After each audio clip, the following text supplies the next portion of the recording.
Il se montrait fidèle à la communion fraternelle, acte 2, 42. Ce texte est significatif de toute une atmosphère de la communauté chrétienne évoquée par Luc sous différentes formes. La multitude des croyants n'avait qu'un cœur et qu'une âme, acte 4, 32. Cette communion fraternelle est vécue par les membres de la communauté comme une manifestation de la paix en laquelle Dieu les a établis avec lui. Étant héritiers de la miséricorde, ils la possèdent, la vivent ensemble, la partagent.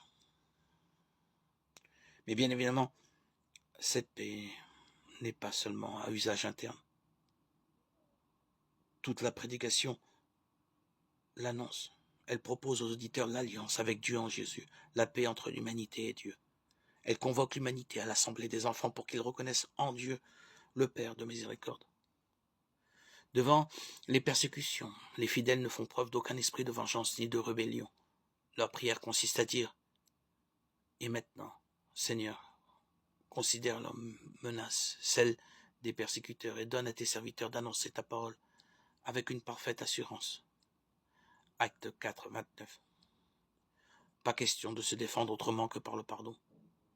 Et cette attitude atteindra son sommet au moment du martyre d'Étienne, qui, sur le point de mourir, s'écrie « Seigneur, ne leur impute pas ce péché ».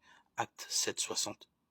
Il rejoint, ou plutôt les chrétiens rejoignent ainsi l'attitude fondamentale de Jésus qui réconcilia en son sang, en accueillant le bandit crucifié à ses côtés. Luc 23, 43. En demandant à Dieu, mon Père, pardonne-leur, ils ne savent pas ce qu'ils font. Luc 23, 34. Vivant la paix entre eux, la proclamant, la donnant, les chrétiens du même coup avaient la faveur de tout le peuple. Acte 2, 47. La vie évangélique établit un climat de paix. La miséricorde, loi de la communauté, signifie ce qu'est le cœur de Dieu.